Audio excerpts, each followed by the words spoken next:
lahat po ng ginagawa ng Pangulo ngayon, engagement, activities. Hindi po biro ngayon, tatlong events po ang pupuntahan ng Pangulo.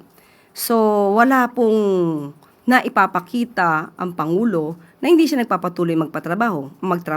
Dahil nakikita nyo naman din po sa ating mga binibigay na mga updates, ang video, at mga larawan katulad ng oath-taking ni General Nartate. So tuloy-tuloy po, wala pong patlang ang pagtatrabaho ng Pangulo. Good morning. Yusek, nakausap niyo po at nakaharap kagabi si Pangulong Marcos. Napag-usapan na ba ng Pangulo ang mga posibleng senaryo ng impeachment kasama ang kanyang legal team? Dahil sa Lunes po, magpupulong na po ang House Committee on Justice para consolidate ang dalawang impeachment complaints laban sa kanya. Natanong ko po siya kagabi, pero ang sabi lang po sa atin ng Pangulo ay alam niya po ang proseso at susunod lamang siya sa proseso. Ganun lang po.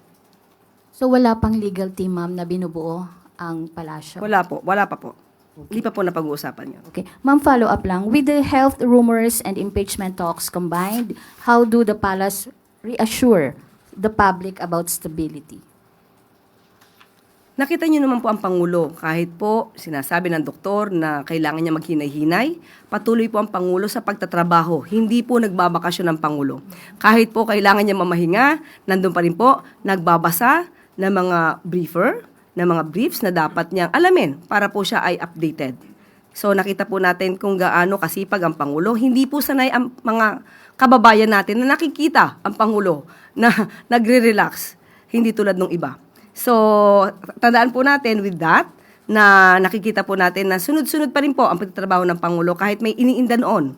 So, magtiwala lamang po ang taong bayan para mas maging maganda po ang impact nito sa ating ekonomiya.